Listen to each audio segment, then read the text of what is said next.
Okay. Right. Okay, kita dah record. Okay, Assalamualaikum warahmatullahi wabarakatuh semua. Salam. Tanya Cikgu Wan, mudah-mudahan anak-anak didik ni dapat mengikutinya dan memahami, ya. Bermanfaat untuk SPM nanti. Okay, insyaAllah. Terima kasih Puan kerana sudi masuk.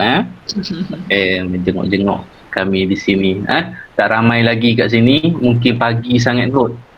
Pukul 9 ni mungkin. Belajar. Saya nak buat malam pun takut tak sempat. Malam banyak benda nak kena buat. Tak apalah, tengok macam mana nanti kita buat malam pula ke lain kali. Pagi ni mungkin masalah belajar terlajak tidur ni. Okey.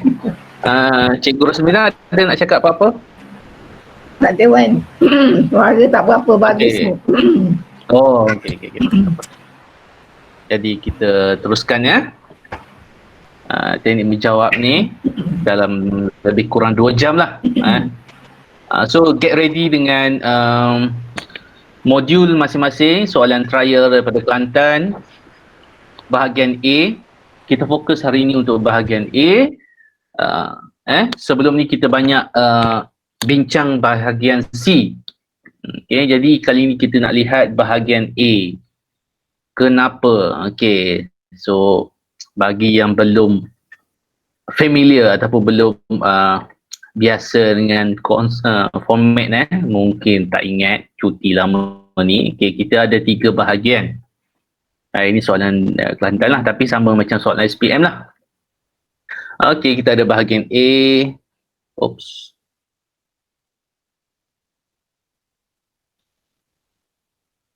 Okay, kita ada bahagian A yang membawa kepada 1, 2, 3, 4, 20 markah. Okay, kemudian kita banyak bincang hari tu bahagian C yang mana membawa kepada 20 markah juga. Kenapa cikgu-cikgu banyak bincang bahagian C dan A? Sebab kedua-dua bahagian ini memerlukan teknik menjawab yang betul untuk mengelakkan awak kehilangan markah. Okay? Dia macam B, bahagian B, okay, dia banyak fakta. Maksudnya soalan fakta ni awak jawab dengan betul, betul lah. Dia tak banyak sangat teknik menjawab yang perlu awak kuasai. Ada juga beberapa contoh kesilapan ejaan ke semua. Cuma bahagian A dan C ni cikgu-cikgu akan fokus lebih kerana teknik menjawab awak perlu kuasai dengan baik, baru dapat markah yang baik lah. 20 dan 40 dah kat situ. Okay, jadi kita lihat apa yang terkandung dalam bahagian A ini. So ini slide ini daripada salah seorang guru cemerlang sains di Malaysia. Cikgu ubah slide sikit. Okay, jadi dah diberitahu tadi bahagian A diperuntukkan 20 markah. Dan dalam bahagian A ni diuji 11 kemahiran saintifik. 11. Kadang-kadang tak semua masuk pun. Kemahiran saintifik ni maksudnya kemahiran dalam pembelajaran sains yang awak belajar selama ni. Okay, yang pertama contohnya membuat pemerhatian. Cikgu dah tengok beberapa jawapan tu, masih ramai yang gagal bahagian membuat pemerhatian. Jadi kita akan tengok sekejap lagi membuat pemerhatian. Pemerhatian, perhati. Okay. Mengelaskan. Okay, ini contoh, ini antara yang disoal nanti. Okay, mengukur, membuat inference, meramalkan, berkomunikasi melibatkan graf. Ini agak panjang namanya, hubungan ruang dan masa, tapi sebenarnya senang je.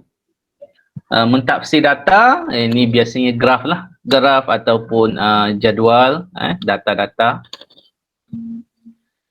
Ini yang agak mencabar, definisi secara operasi. So yang bagi yang tak masuk nanti boleh tengok rakaman di YouTube nantilah.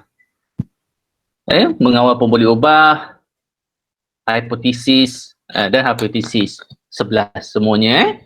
Susunan ni bukannya susunan soalan, bukannya soalan 1 membuat perhatian, soalan 2 mengelaskan, bukan. So ini 11 kemahiran saintifik yang akan ditanya dalam bahagian A. Bahagian A melibatkan eksperimen lah. Jadi kita tengok kemahiran saintifik yang pertama, mengenal pasti pemboleh ubah. So kita ulang kaji dengan cepat sebab rasanya semua dah faham. Pemboleh ubah ada 3. So yang pertama, pemboleh ubah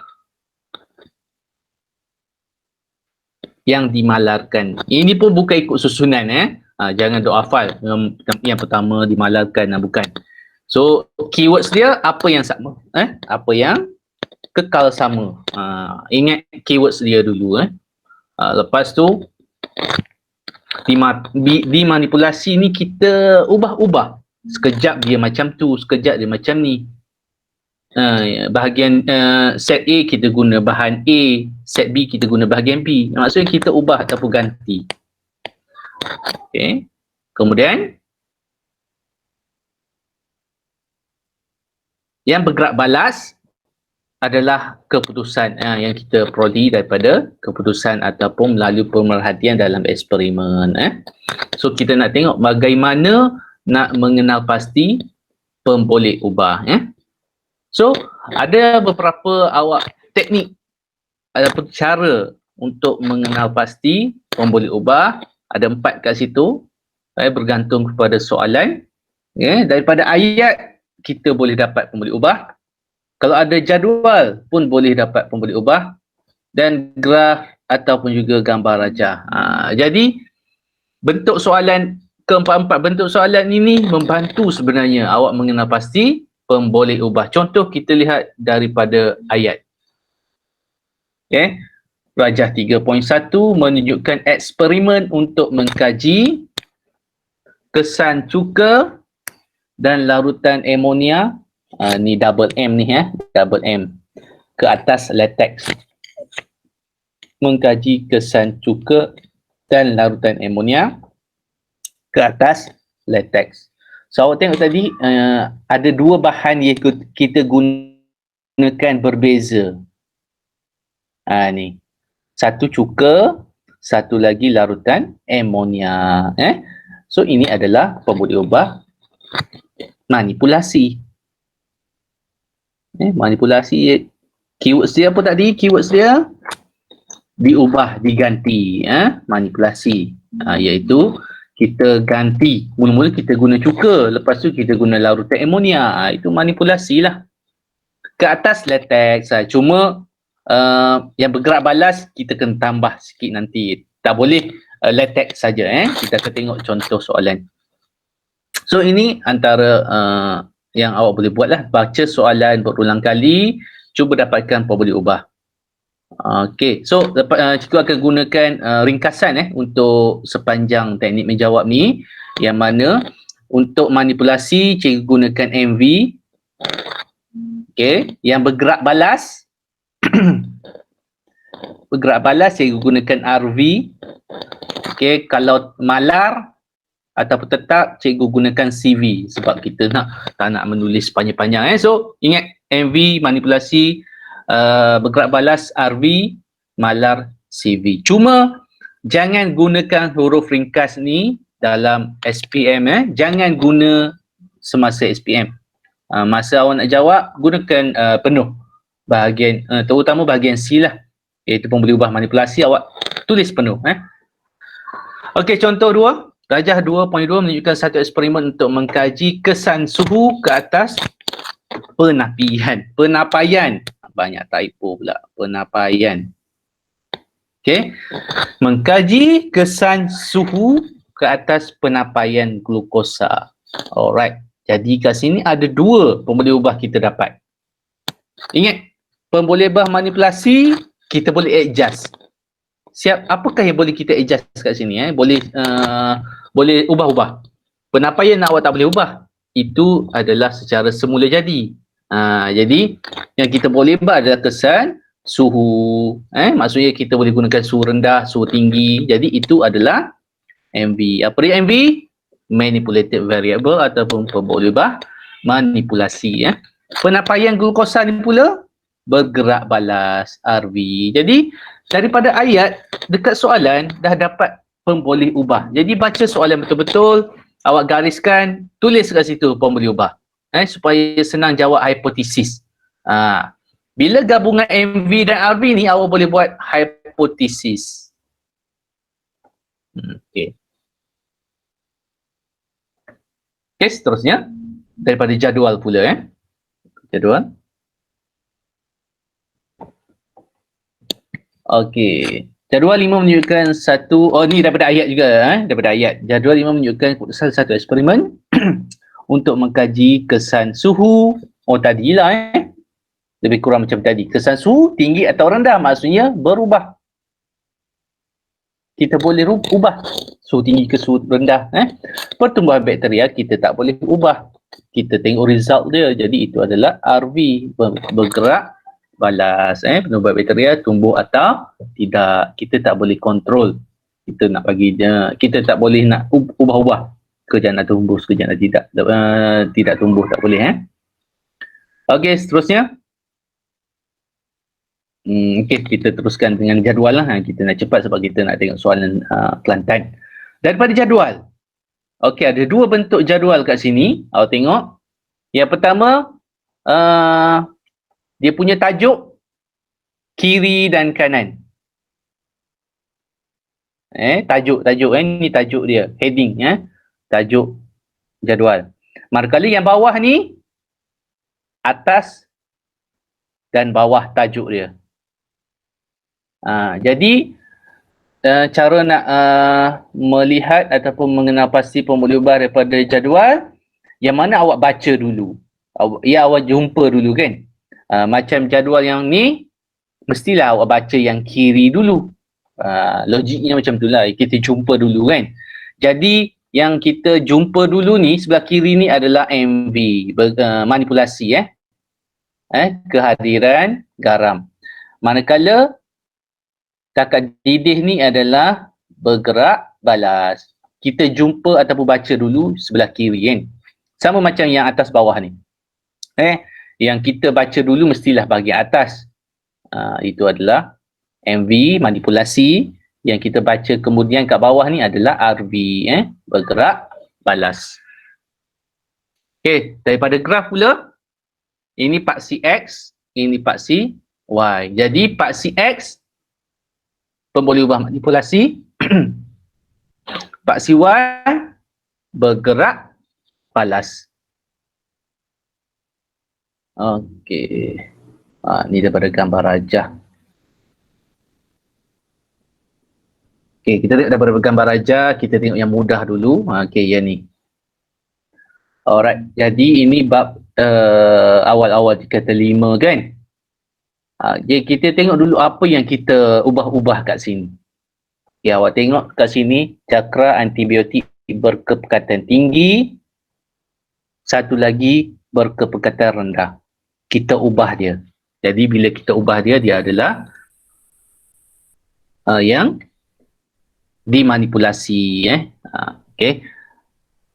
Manakala awak tengok saiz ini, saiz cakra. Saiz dia sama kan? Maka itu adalah yang dimalarkan. Saiz cakra. Saiz cakra. Biasa daripada gambar rajah dapat 3. Daripada ayat biasa dapat 2 je. Maksima. Daripada gambar rajah kita boleh dapat 3 pemboleh ubah.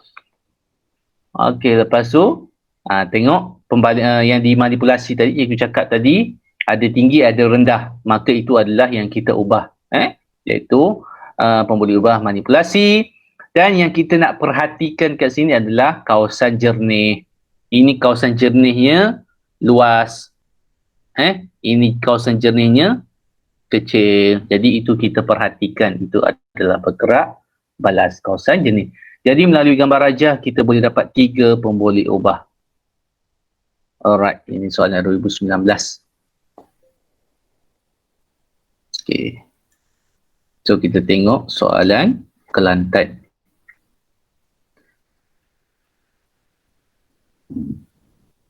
Okay. Kita tak payah tengok soalan lagi, kita cuba test. Faham ke tak? Kan? Sekejap loading Kita tengok daripada ayat. Rajah 1.1, rajah 1.2. Menunjukkan eksperimen untuk menghasilkan tenaga elektrik daripada tindak balas kimia. Jadi kat situ tak banyak info daripada ayat. Kan? Okay, jadi kita proceed kita teruskan kepada gambar rajah. Sebab soalan-soalan bahagian ini dia akan tanya juga hipotesis, pemboleh ubah. Jadi awak dapat soalan, baca dulu. Ada tak daripada ayat? Okay, didapati daripada ayat tu tak dapat membantu sangat awak. Tenaga elektrik semua tu tak dapat membantu sangat untuk jawab pemboleh ubah. Jadi kita lihat kepada gambar rajah. Alright. Nak cari yang mana dulu? Manipulasi, bergerak balas atau yang dimalarkan. Terpulang. Jadi kita tengok kat sini apa yang berubah. Ada dua set kan? Diagram 1.1, diagram 1.2. Jadi kita lihat apa yang berbeza kat situ. Sini. Zinc, aluminium. Okey, maksudnya kat sini kita gunakan rod zinc. Okey, rod cuprum. Ini adalah pemboleh ubah. Cikgu gunakan ringkasan MV, manipulasi, manipulated variable. Alright, so nampak macam mana kena pasti pemboleh ubah. So satu lagi kita nak cari bergerak balas dulu. Sebab MV dengan RV kita perlu untuk jawab hipotesis. Apa yang kita nak perhatikan kat sini? Mestilah kita nak perhatikan bacaan voltmeter. Jadi bacaan voltmeter ini adalah RV. Ada dua dah. Satu MV, satu RV. Dan yang mana sama? Tengok dalam gambar rajah ni, yang mana sama? Okey, tengok atas, tengok bawah. Awak tengok kat sini. Okey, ini yang cikgu petakkan ni sama. Bila sama, ini adalah CV, constant variable ataupun pemboleh ubah yang ditetapkan. Nampak ada 3 pemboleh ubah kita dapat daripada gambar rajah. Gambar rajah senang dapat ketiga-tiga pemboleh ubah. Okey, kita cuba tengok. Nampak? Soalan B. Nyatakan pemboleh ubah bergerak balas dalam eksperimen ini. Jadi, apakah dia? So jawapan dia adalah bacaan voltmeter. So kita cuba tengok jawapan kawan awak.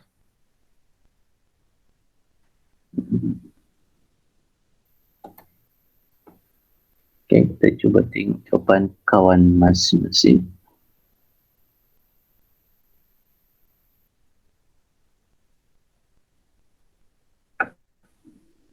Okey. Bacaan voltmeter. Alright, betul. Okey, tak semua cikgu pilih yang awak hantarkan cikgu masing-masing tu sebab ada yang tak nampak sangat. Ini pun tak nampak sangat ni. Bacaan emitter betul. Okey, tak jumpa lagi yang salah. Okey, sama juga bacaan emitter betul. Oops. Okey. Semua boleh jawab dengan baik ni. Okey. Okey, dan last one. Cikgu pilih 6 jawapan pelajar. Okey. So, setakat ni semua betul. Tapi antara kesilapan yang selalu dibuat oleh pelajar, apa dia? Agak-agak. Okey, biasanya antara kesilapan yang selalu dibuat, tak ada ayat kat depan ni. Ya. Cikgu Rusmina, nak cakap ke? Tak ada. Kalau pelajar, satu lagi jawapan yang kita terima. Kalau pelajar jawab pesongan jarum voltmeter. Jam. Ya. Okey. Antara kesilapan yang pelajar selalu jawab, dia buat tak ada bacaan ni. Dia buat voltmeter saja. Jadi bila voltmeter saja, salah. Okey, tak boleh voltmeter saja, mesti ada kita panggil parameter kat depan. Parameter voltmeter saja tak boleh. Okey, jadi jawapan yang seterusnya kita terima macam Cikgu Rosmina cakap tadilah. Pesongan. Ni canggih sikit jawapan lah. Pesongan jarum ammeter. Ammeter pula, voltmeter okey. Jaranglah kalau kita untuk nampak jawapan macam ni. Okey, seterusnya kita patah balik kepada soalan A. Merekod jadi jawapan yang kat sini yang tepat adalah 1.6 dengan 2 1.6 dengan 2. Okey, ini dia 1.6 2. Sebab satu markah perlu betul dua-dua baru dapat satu markah. Kalau hanya satu yang betul, kosong markah. Okay. So itu kita perlu baca soalan dengan baiklah.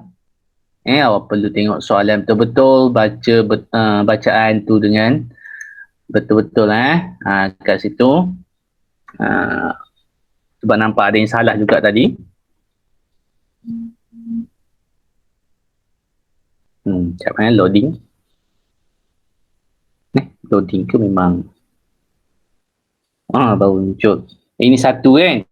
Okey, dan setiap petak 1.2, 1.4, 1.9, 1.8. Setiap petak 0.2.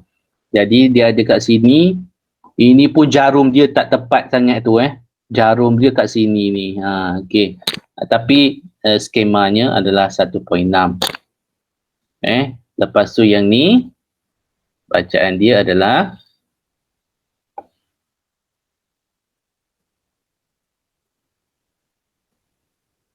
dua. Jarum dia tak kena sangat tapi 2 lah. Okey. Jadi itu elakkanlah daripada kesilapan mudah salah baca Okey. So kita selesai untuk pemboleh ubah baru satu. Okey, baru satu pemboleh ubah. Jadi soalan seterusnya ditanya hipotesis kan? Oh bukan, pemerhatian. Alright. Jadi sebelum kita tengok pemerhatian, kita tengok dulu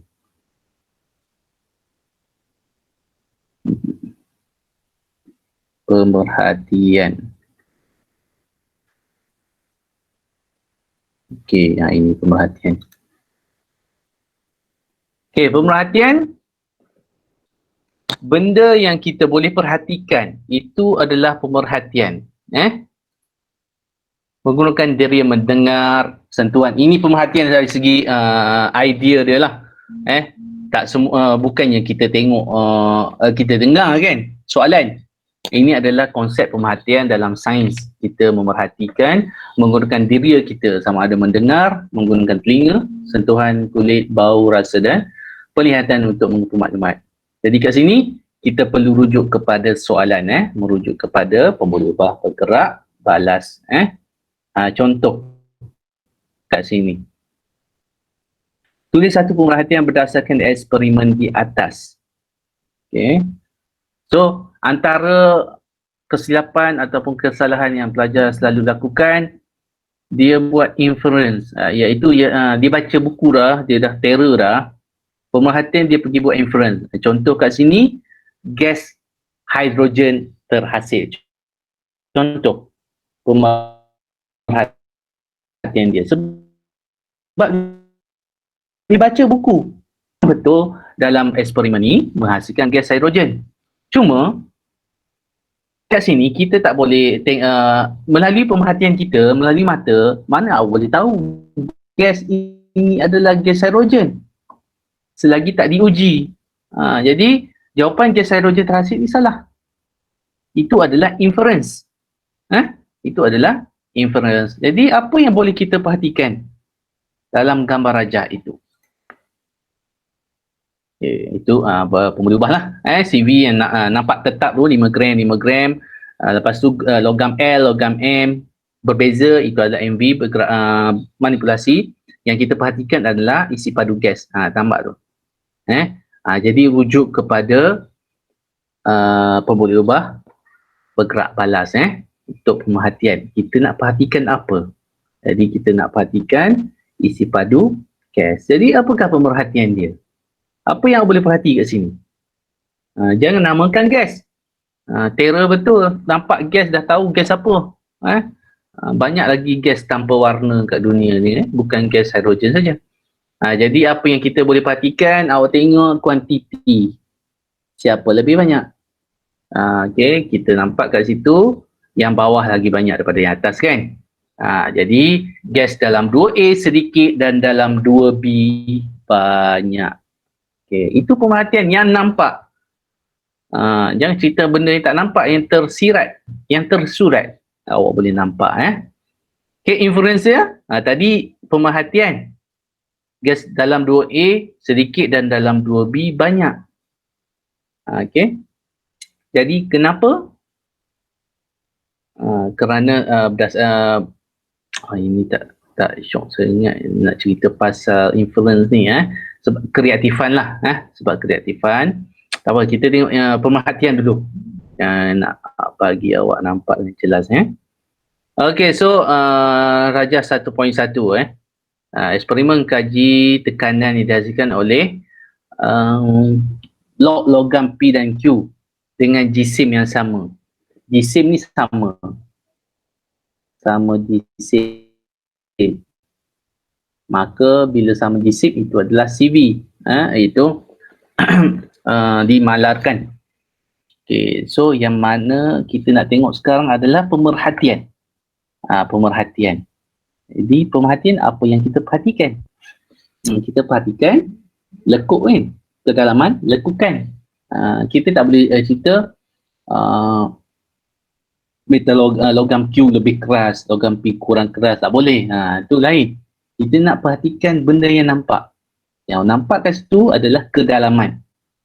Kedalaman lekukan. Jadi benda yang kita nampak adalah lekuk P lebih dalam dari lekuk Q. Benda yang nampak. So baru kita cerita pasal sebab. Sebab dia adalah luas permukaan kan. Luas permukaan P adalah lebih kecil. Jadi tekanan yang dihasilkan adalah lebih besar. Itu bab tekanan tu. Jadi pemerhatian benda yang nampak. Lalu pelajar jawab benda yang tersirat yang tak nampak. Itu masalah dia. Okay, jadi kita teruskan dengan contoh jawapan pelajar. Berdasarkan Rajah 1.2. So bila ditanya 1.2, kita kena rujuk 1.2. Mana dia 1.2? Okay. So soalan awak baca betul-betul. Dia nak 1.2 saja. Bukannya 1.1. So awak rujuk kepada 1.2 sajalah. Apa yang boleh diperhatikan? Satu-satunya yang awak boleh perhatikan adalah bacaan voltmeter kat sini. Jadi jawapan dia adalah pasangan aluminium dan kuprum akan menghasilkan bacaan voltmeter 2.0. Ataupun tak nak bagi tahu pun tak apa pasangan ni. Teruskan dengan bacaan voltmeter pada Rajah 1.2 adalah 2.0. So soalan tu sebenarnya jawapan dia dah ada dalam gambar Rajah. Okay, kita tengok jawapan kawan awak ni.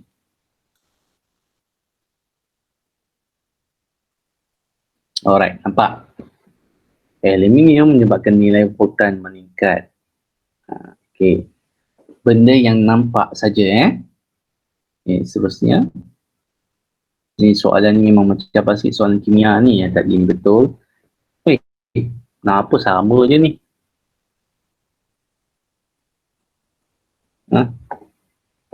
Kenapa sama saja tu? Voltmeter 2 menghasilkan tenaga elektrik yang lebih tinggi. Voltmeter 2 menghasilkan tenaga elektrik yang tinggi. Cikgu Rosmina nak terima tak? Dia ideanya ada ni. Ni soal jawapan CPCP. Voltmeter 2 menghasilkan tenaga elektrik Menghasilkan tenaga elektrik yang tinggi. 2.0 arus elektrik ni. Dia idea dia ada. Tapi kita reject lah dia Tolak ni tak boleh. Kalau dia kata nilai voltan yang tinggi, okey. Nilai voltan yang tinggi menghasilkan nilai. Tu boleh. Nilai voltan itu pun tak berapa nak cun sangat lah Benda dah ada nilai kat situ, bagi tahu terus nilai dia 2.0 Okey, seterusnya. So nampak bila ada contoh-contoh jawapan ni awak lebih nampak lah. Okey. Menghasilkan tenaga elektrik yang banyak. Bukannya salah, elektrik bukan banyak. Nampak masih lagi tak menguasai pemerhatian. Jadi alhamdulillah yang datang hari ini. Wan, kalau pelajar jawab dia bagi nilai voltan bagi voltmeter 2 tu. Jawapan dia memang macam tu lah. Sebab direct baca voltmeter 2 adalah 2.0. Itulah memang itu jawapan dia. Jadi macam ni tak berapa jelas ni. Bacaan voltmeter 2 lebih tinggi daripada bacaan voltmeter 1. Dia buat dalam bentuk perbandingan. Okey, jadi macam ni pun boleh lah. Tapi yang terbaik adalah jawapan yang pertama tadi. Jawapan skema tadi nyatakan bacaan voltmeter terus. Okey, ada soalan tak untuk pemerhatian ni? Ada jawapan pelajar lain daripada sini ke? Oh, ini lagi lah. Macam mana berubah? Perkataan berubah ni. Daripada 1.6. Okey. So, bila ditanya rajah 1.2, pelajar kena rujuk bahagian 1.2 saja awak jangan tak payah kaitkan dengan 1.1 pun. Okey. Jadi kat sini awak dah belajar something lah hari ni Okey, kita perbaiki cara menjawab kita. Di meter 1.2, awak lupakan yang atas 1.1 tu. Ini dia. Kita lihat pemerhatian dia tak boleh lah yang lain. Pemerhatian kita adalah bacaan voltmeter 2 je. Voltmeter 2 menunjukkan bacaan 2.0 volt. Okey, tak apa, kita tengok contoh soalan kedua nanti Sebab soalan yang ni agak mencabar sikit ni. Mungkin pelajar tak biasa dengan elektrokimia ni. Okey. Kita tengok soalan yang ni. Kita tengok yang dua dulu. Lepas tu kita baru tengok hipotesis. Kita tengok satu kemahiran demi satu kemahiran. Okey, satu kumpulan murid menjalankan eksperimen untuk mengkaji kesan kekurangan nutrien ke atas pertumbuhan pokok kubis. Ingat, bila baca soalan, gariskan pemboleh ubah supaya mudah awak menjawab nanti Jadi kat sini satu yang jelas yang kita boleh dapat adalah pertumbuhan. Kita nak kaji pertumbuhan pokok kubis. Jadi ini adalah bergantung dia bergantung kepada nutrien. Jadi itulah bergerak balas RV responding variable, bergerak balas So ingat cikgu gunakan ringkasan supaya cepat lagi lah menulis ni kat sini. Untuk mengkaji kesan kekurangan nutrien. Jadi ini awak kena ubah sesuai sikit untuk jadikan RV. Kita tengok gambar rajah pula. Tengok gambar rajah. Kena pasti pemboleh ubah dulu. Jadi kiri dan kanan. Awak tengok kiri, lautan kultur tanpa fosforus. Ini lautan kultur lengkap. Jadi apakah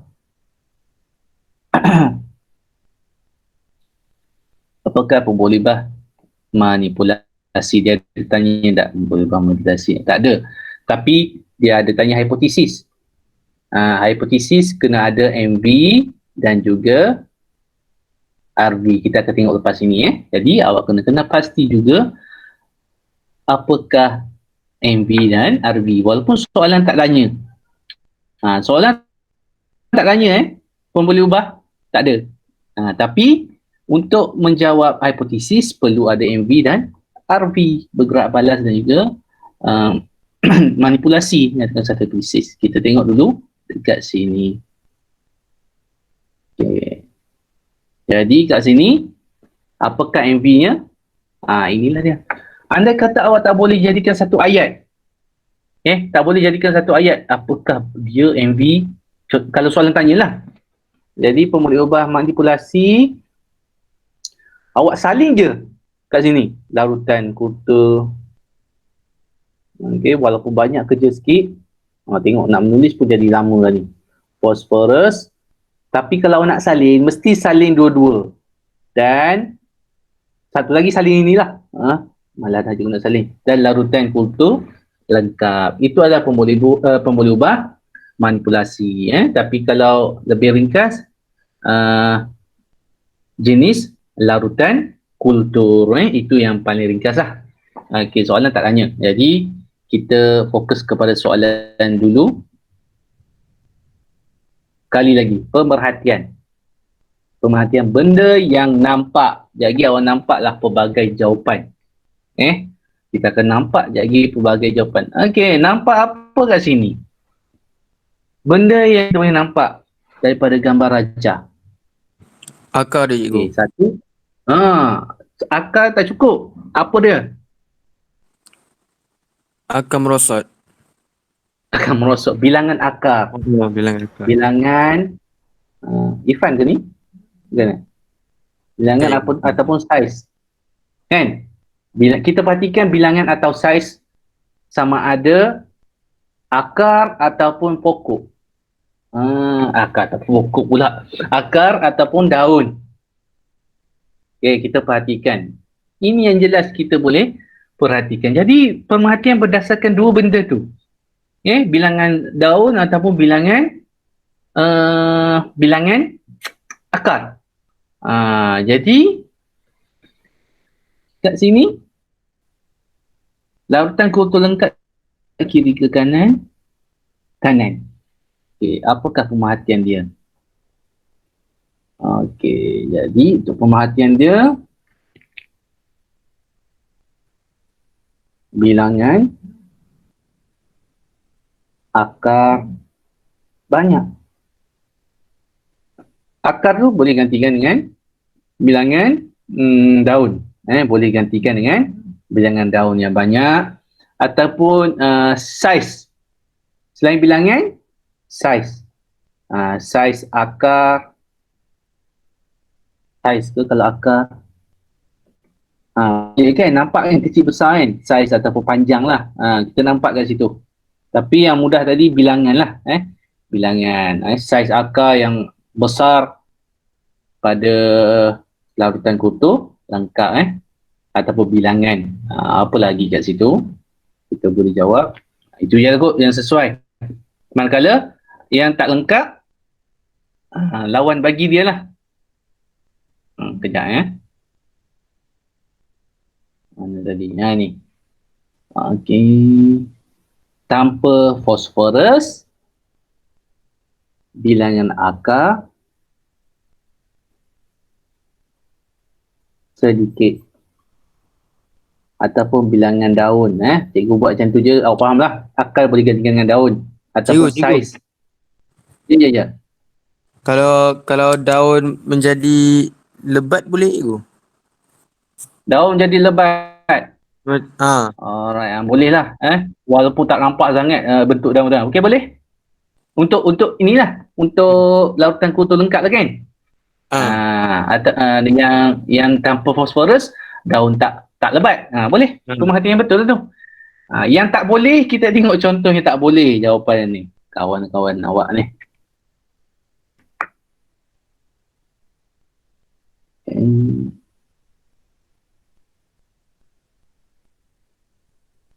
Nampak. Okay.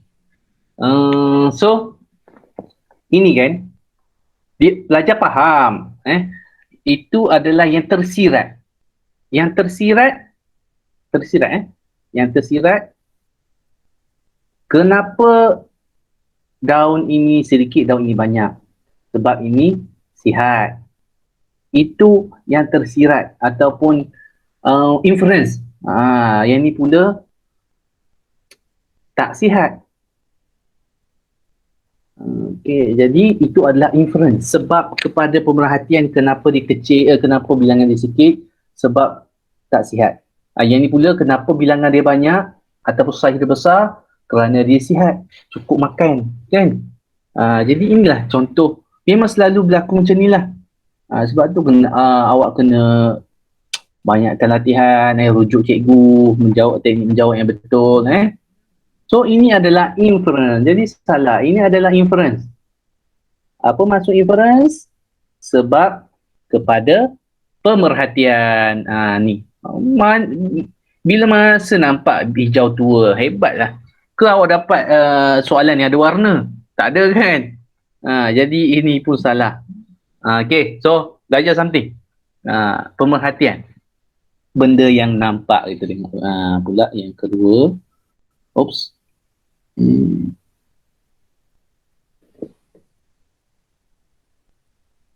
Okay. Jadi lompat-lompat ni supaya kita pergi satu kemahiran. Nanti kita patah balik soalan satu. Okay, blur sikit. Sama juga. Tumbuh dengan sihat. Ini adalah inference. Okay. Tumbuhan terbantuk, memang betul dia terbantuk, tapi itu adalah inference yang tersirat. Pemerhatian benda yang nampak. Okay. Tengok lagi, ada tak kita jumpa jawapan yang betul? Sama juga, sihat. Tak sihat. So alhamdulillah lah siapa-siapa yang hadir ni. Yang tak hadir tu, yang hadir ni bagi tahulah kawan-kawan. Kawan-kawan, hari ni kita dapat tahu kita menjawab selama ni salah. Tengok, segar. Tidak segar. Mana nak jumpa jawapan betul ni? Ada jawab yang betul?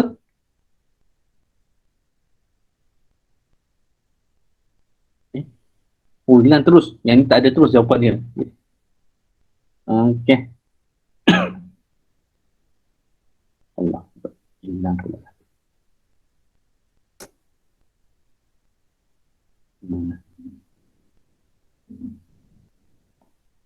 Tak ada juga. Okey. Ada apa-apa soalan Cikgu Rosmina ada nak tambah untuk pemerhatian?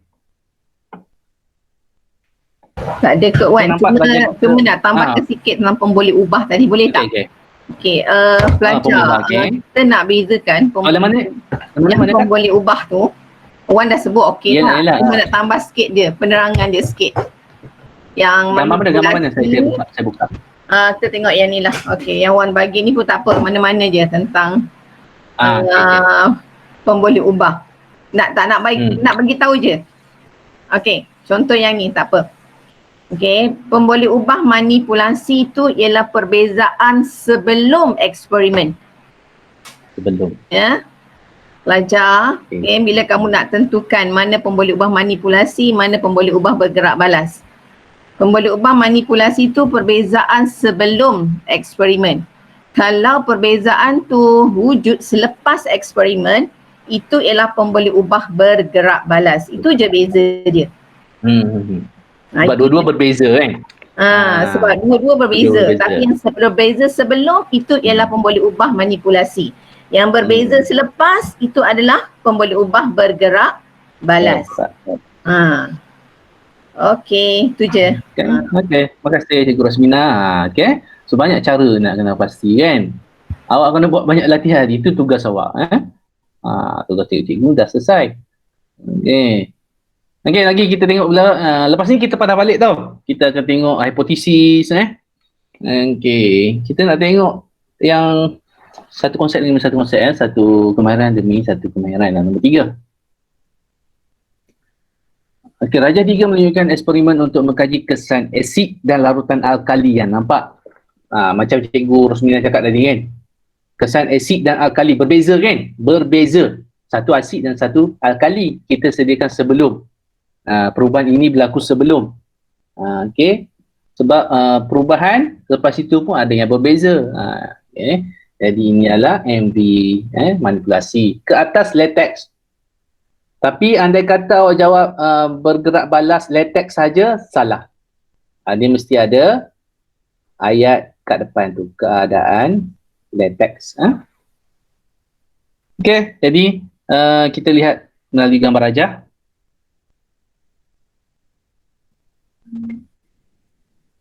Rajah seterusnya. Oh, dia tak cakap. Oh, betul lah. Sebab dia kat sini dia jadikan benda tu tak tahu P dan Q.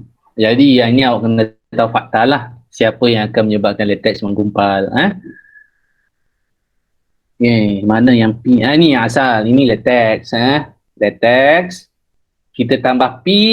Latex kekal jadi cecair. Jadi cecair.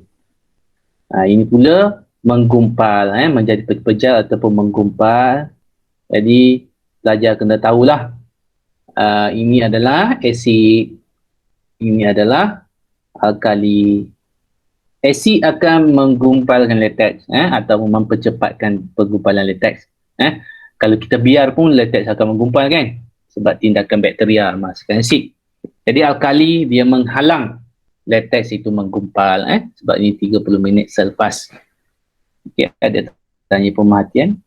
Okey, jadi tak ada pemerhatian kat sini. Ada pemerhatian. Okey. Pada pendapat anda, namakan bahan P dan bahan Q sudah jelas tadi. P alkali, Q asid. Okey. Tapi anda kata pelajar tiba-tiba dia tahu advance dia tahu nama. Asid tu dia bagi nama asid. Asid hidroklorik ke? Boleh. Hidroklorik ataupun tiba-tiba cuka P tadi apa? Oh sorry, P adalah alkali. Okey, jadi P itu memang selalunya amonia je. Yang asid ni biasanya ada pelajar yang advance sikit dia bagi nama. Contoh asid hidroklorik ataupun ada juga yang buat cuka ke. So itu jawapan boleh diterima. Tapi sekadar asid saja pun dah betul. Nyatakan satu pemerhatian dalam eksperimen ini. Pemerhatian.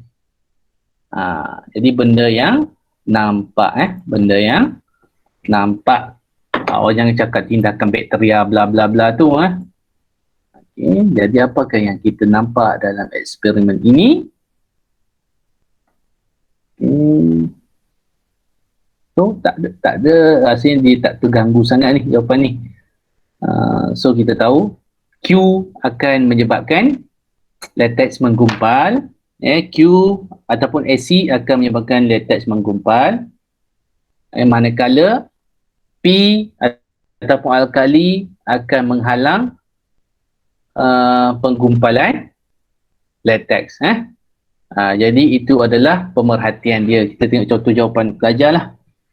Nampak sikit.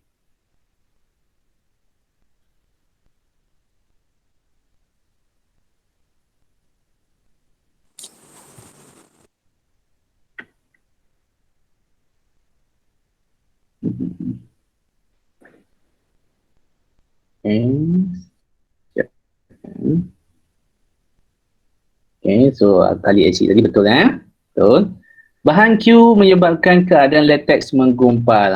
Nampak? Bahan Q menyebabkan keadaan latex menggumpal. Soalan dia, awak just nyatakan yang nampak aja, kan? Bahan Q betul ke tadi Q? Betul, Q menyebabkan keadaan latex menggumpal. Awak boleh gantikan Q ni dengan asid. Boleh juga asid menyebabkan keadaan latex menggumpal. So dalam sains ni awak tak perlu nyatakan dua-dua pun. Awak tak perlu nyatakan dan pula manakala alkali ataupun bahan P menghalang penggumpalan latex. Okey. Kalau jawab macam tu, itu adalah jawapan yang pelajar yang cemerlang lah, terbaik lah. Awak nyatakan dua-dua pemerhatian. Okay. Right. Okay, kita tengok jawapan lain.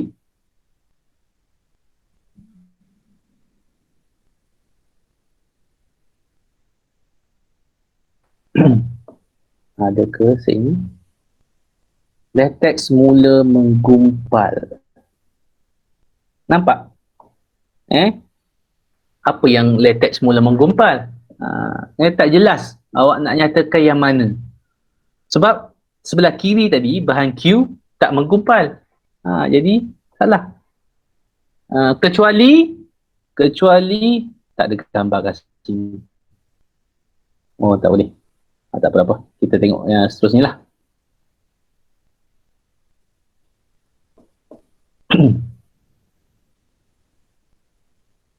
So pelajar-pelajar rujuklah jawapan masing-masing. Tanda kalau ada nak tanya, boleh tanya. Okey, nampak amonia, nampak dia namakan nama asid betul. Kalau betul. Kalau asid tiba-tiba nama asid tu salah, jadi salah pula. Berlaku penggumpalan latex. Nampak perhatian ni tak jelas. Awak nak bagi tahu yang mana berlaku penggumpalan latex. Okey. Tertinggal kat situ, iaitu larutan apa yang menggumpalkan latex tadi. Bahagian kanan tadi, P ke Q. Q. Okey. Right. Okey, seterusnya nampak So awak belajarlah daripada jawapan-jawapan kawan awak ni yang mana tak patut diikut kita elakkan. Latex yang dicampurkan dengan asid menggumpal selepas 3 bulan. Ini latex yang dicampurkan dengan asid menggumpal selepas 3 bulan. Ini pemerhatian lah. Selepas 30 minit yang dicampurkan dengan asid ataupun P tadi. Q tadi menggumpal. Ini baru betul.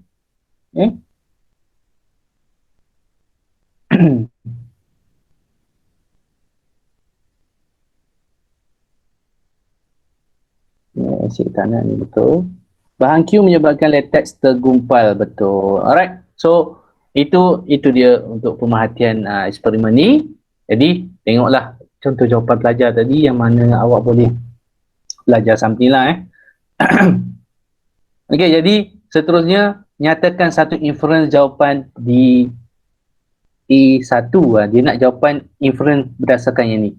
Kenapa awak katakan ini amonia? Kenapa nyatakan ini asid? Di A1 kan? Nyatakan satu inference bagi di A1. Betul lah di A1. So kena rujuk sini. Betul ke A tak ada A1 Cikgu Rosmina macam pelik pula jawab ke salah ni B1 tu kot. B kan? B1. Dia tak boleh pergi sebab soalan tu berada di B tu. B1. So belajar betul kan betul macam pelik. Dia tak boleh langkau macam tu. Dia mesti di bawah dia. Inference bagi jawapan di B1. Ini B1 lah. Kenapa orang katakan bahan Q ni menggumpalkan latex? Okay. Mudah jawapan dia. Bahan Q ialah bahan asid. Memang betul, tapi dia tak menjawab secara sainsnya. Kenapa dia menggumpal asid tu menggumpalkan latex? Jadi jawapan dia agak detail sikit. Awak tengok dari segi gambar rajah kalau awak ingat balik, kenapa asid tu menyebabkan latex menggumpal? Sebab dalam asid ada charge positif. Okey, ini membran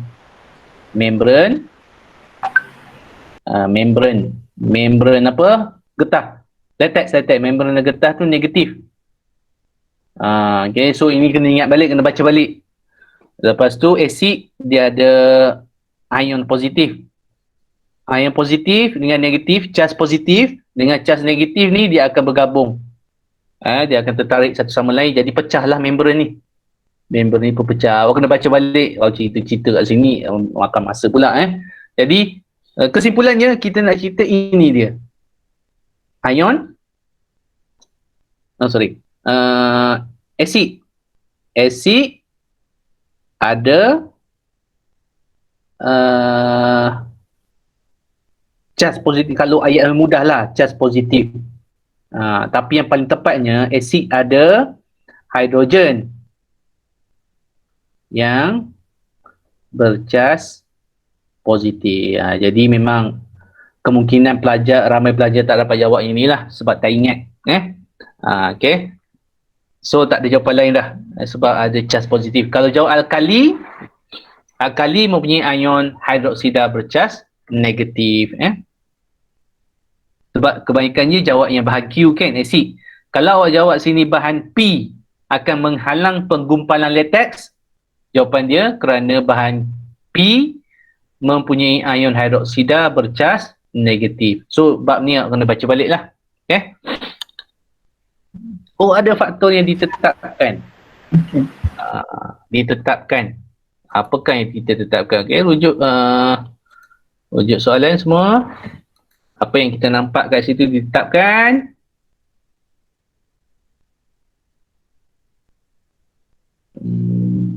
Kita nampak sini. 10 cm padu itu adalah isi padu latex. Maksudnya bila awak nak tambah dengan P, awak kena gunakan 10 cm padu latex. Nak tambah Q juga gunakan 10 cm padu latex. Jadi isi padu latex. Okey. Kita teruskan dengan hipotesis lah kot. Yang keempat ni soalan. Oh, ada lagi. Soalan keempat ada.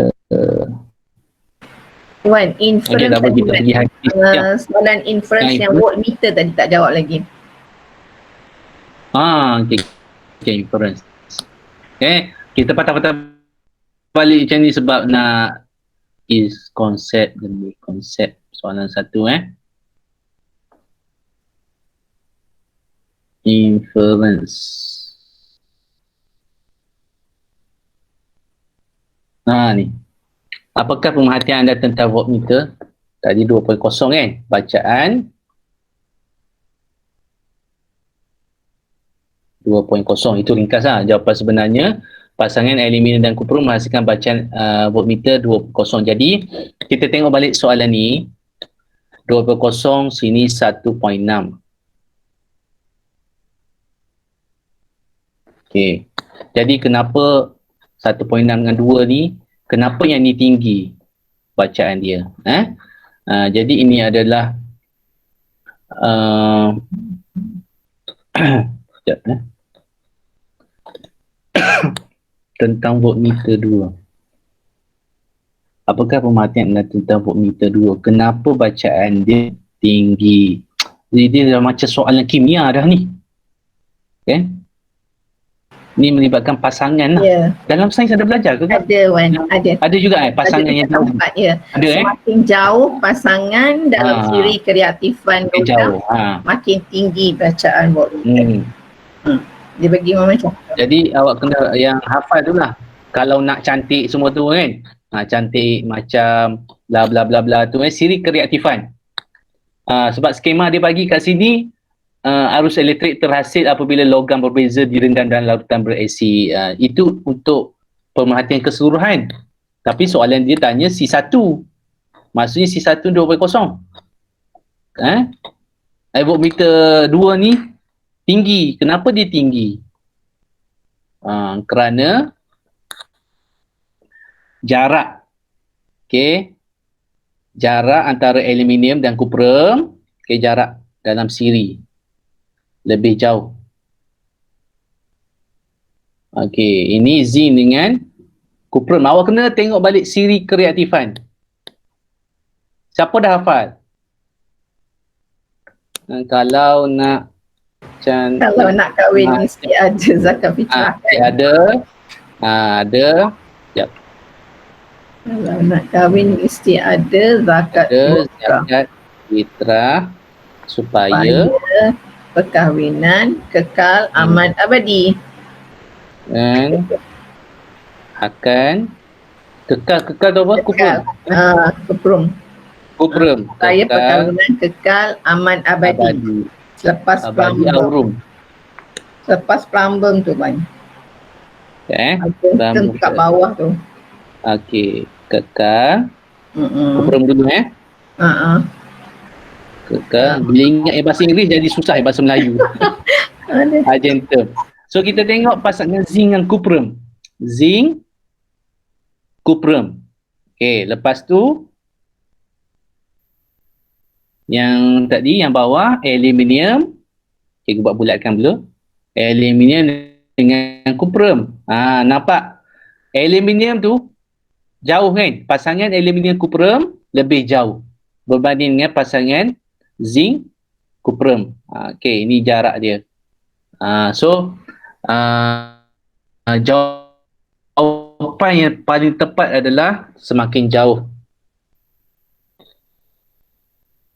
Semakin jauh jarak pasangan. Okey, apa kata kita jawab terus? Jarak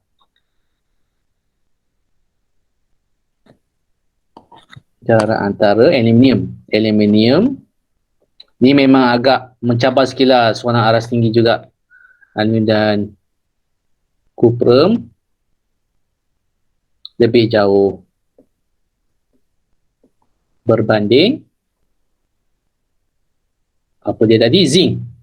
Zinc dan kuprum. So kat sini awak kena tahu ni lah. Siri kereaktifan. Macam-macam cara nak menghafal. Kau nak cantik macam Al-Aziana pun boleh. Kau nak kahwin tu semua bergantung pada cara hafal masing-masing. Rujuk cikgu masing-masing lah. Okay, seterusnya hipotesis pula kot. Hipotesis. Ramalkan, kita teruskan ramalkan. Sekiranya pasangan logam zinc dan kuprum digantikan dengan pasangan logam kuprum dengan kuprum. Okey, ramalkan. Kosong volten. So bila ramalkan, cepat je, kosong volten. Sebab tak boleh sama. Bila sama tak ada perbezaan beza upaya. Itu lebih jelas lah, dia tak tanya kan. Kenapa? Okey, kosong volten. Tak ada jawapan lain. Tak boleh lebih kecil, lebih besar, tak ada. Kosong volten sahaja. Okey, so selesai soalan 1 kita dah habis. Kita tinggal hipotesis. Hipotesis soalan 1 tak ada hipotesis, soalan 2 ada hipotesis. Jadi kita tengok sikit hipotesis. Sempat ke tak 5 jam, lama pula Kita tak tengok semua lah, kita tengok pik-pik lah. Hipotesis ataupun kita tengok terus ni lah, senang. Tengok jawapan pelajar lah. Hipotesis mesti kaitkan MV dan juga RV. Ini sekarang kita tengok balik MV dia tadi apa? Larutan kultur tanpa fosfor dan larutan kultur lengkap. Okey, maksudnya ada dua bahan yang berbeza. Okey.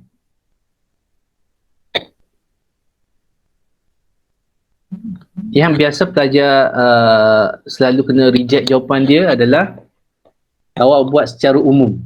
Okey, jadi contoh umum, jenis larutan berbeza,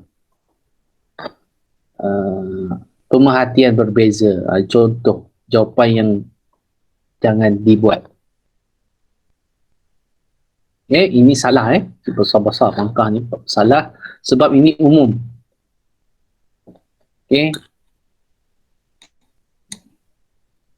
Jadi kita tengok jawapan pelajar lah. Nanti cikgu komen jawapan pelajar lah, mudah sikit. Kalau tak ada jawapan yang betul, baru kita bagi jawapan dia. Kita patah balik atas.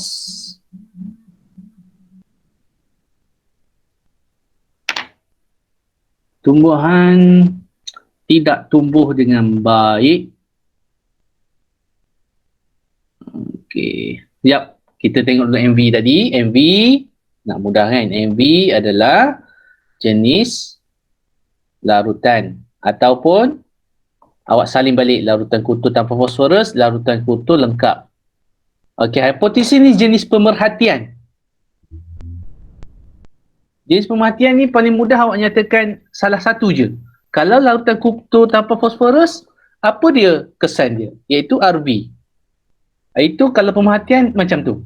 Ada setengah tu jenis semakin-semakin kan. Hipotesis semakin-semakin. Lain pula yang tu. Ini jenis pemerhatian. Okey, hipotesis jenis pemerhatian. Kita tengok RV yang kita tengok adalah kat situ ada kan. Mengkaji ke atas pertumbuhan. Jadi RV-nya pertumbuhan. Macam mana awak nak kaitkan MV dan RV kat sini? Jadi elakkan dengan hipotesis umum, contoh jenis larutan yang berbeza menghasilkan pertumbuhan pokok yang berbeza. Tak boleh. Walaupun ada MV, ada RV, kita mesti spesifikkan. Awak ambil je salah satu. Larutan kultur tanpa fosforus apa kesan dia tadi? Akan menghasilkan pokok yang tak sihat. Cukup satu je. Dalam sains, tapi kalau nyatakan dua-dua lagi bagus. Itu maksudnya awak betul-betul cemerlang lah. Manakala masa awak tambah. Ya. Saya buat jika maka.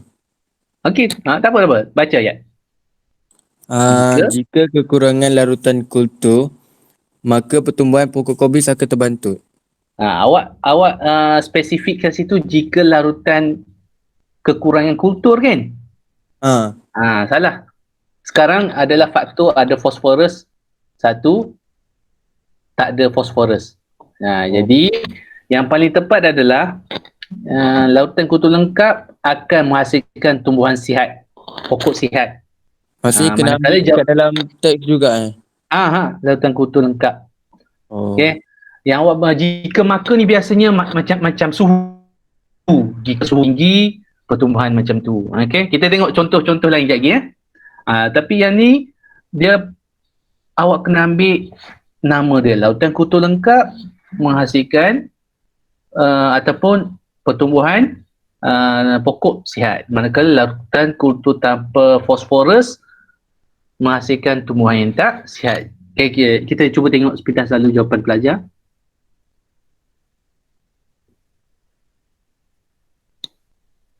Tumbuhan tidak tumbuh dengan baik dalam larutan yang kekurangan nutrien. Okey, jadi boleh Cikgu Rosmina? Dia ada tumbuh RV. Larutan yang kekurangan nutrien ni MV. Kan? Boleh. Boleh. Maksudnya pelajar fahamlah. Okey, dua komponen mesti ada. RV iaitu pertumbuhan. Ni tidak tumbuh tu pertumbuhan. Okey, lepas tu dia bagi tahu kekurangan nutrien. Maksudnya tak ada fosforus tadi lah. Kekurangan nutrien. Okey, betul. Okey, seterusnya.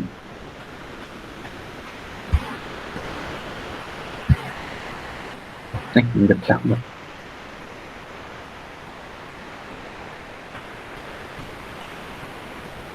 Pembesaran kobis dipengaruhi dengan larutan kupur lengkap. Pembesaran dipengaruhi dengan umum kan? Dipengaruhi macam mana? Kena bagi tahu kesan dia. So ni jenis hipotesis umum. Kalau dulu diterima. Dulu 2-3 tahun kebelakangan ni hipotesis umum kita tolak. Tak terima Jadi kita ambil yang latest lah. Yang menggunakan hipotesis umum. Umum ni maksud tak jelas apa kesan dia. Kita hanya bagi tahu secara umum.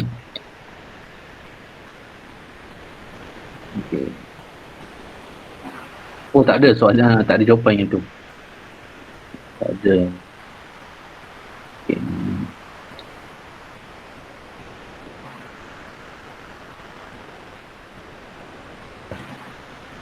Tak ada juga. Saya terputus-putus tak apalah.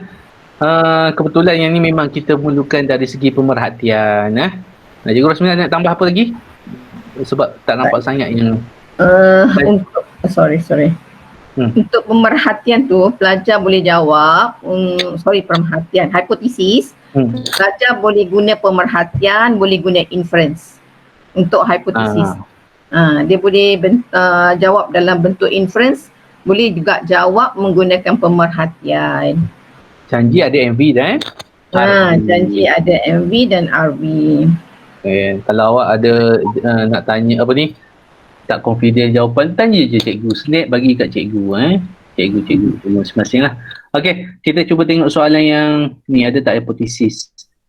Tak banyak pula hipotesis kat sini Okey, jadi kita tengok seimbas dulu lah contoh-contoh hipotesis supaya pelajar nampak. Kebetulan soalan tu tak banyak ditanya hipotesis.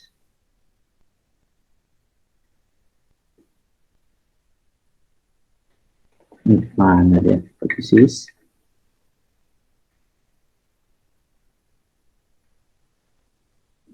Okey. Ini dia gabungan antara MV dan RV. Selalunya menggunakan tadi kan jika maka kan. Kalau nak guna jika maka pun boleh tadi. Jika larutan kultur lengkap digunakan, maka pertumbuhan pokok kubis akan sihat. Boleh. Yang tak boleh semakin. Semakin biasa ada faktor suhu, kepekatan. Tak boleh. Semakin lengkap larutan kultur, semakin sihat pokok. Tak boleh. Itu tak boleh. Okey. Jadi itu adalah contoh-contoh hipotesis kita boleh guna. Okey, contoh ini Rajah 3 menunjukkan satu eksperimen mengkaji kesan suhu terhadap pertumbuhan bakteria. Suhu sama ada tinggi rendah. Pertumbuhan bakteria hidup atau tak hidup. Jadi hipotesis kita boleh buat, jika suhu tinggi, bakteria tak boleh hidup. Okey. Mesti jelas. Yang ni pula, ni dah bentuk jadual kan. Ini yang kita nampak dulu adalah MV. Yang ni yang kita baca kemudian ni adalah RV. Itu tips mudah lah nak kenal pasti pun boleh ubah. Yang atas kita baca dulu MV, lepas tu RV kat bawah. Jadi yang nampak kat sini, bila masa bertambah, isi padu gas pun bertambah 0, 1, 2, 3 sampai 5 hari. Isi padu gas pun bertambah. Maka yang ni kita boleh gunakan semakin atau jika maka, iaitu jika semakin masa bertambah, itu masa adalah MV. Maka isi padu gas semakin meningkat, RV. Atau kita gunakan jika maka. Jika maka bertambah, maka isi padu gas semakin bertambah. Ini tak sesuai dengan yang pemerhatian. Pemerhatian ni biasanya ada dua gambar rajah tadi. Iaitu A macam mana, B macam mana. Itu pemerhatian hipotesis ini pemerhatian. Contoh macam ni. Okey, jenis pemerhatian, kita ambil yang ni. Jenis pemerhatian kan. Tapi tak nampak gambar rajah. Okay. Ini jenis pemerhatian soalan 2018. Okey. So nampak kat sini pemerhatian dia, karbon patah. Ini kuprum tak patah. Jadi MV dia jenis bahan, ataupun jenis, macam you cakap tadi, kalau jenis pemerhatian awak ambil je terus, nama dia salah satulah, iaitu jika kuprum dibengkokkan. Ini hipotesis yang paling mudah lah kalau pemerhatian. Dibengkokkan, dia tak akan patah. Walaupun ayat macam kelakar, dia tak akan patah. Okey. Manakala, jika karbon dibengkokkan, dia akan patah. Itu jenis pemerhatian. Kita direct terus. Okey. Yang tersirat sikit, kuprum adalah mempunyai kekuatan regangan yang lebih tinggi berbanding karbon. Itu dari segi konsep tersirat. Yang tersurat awak nampak jelas, kuprum tak patah bila dibengkokkan. Manakala karbon patah bila dibengkokkan. Itu daripada pemerhatian kat situ. Okey. So seterusnya, tak ada dah rasanya untuk hipotesis ini.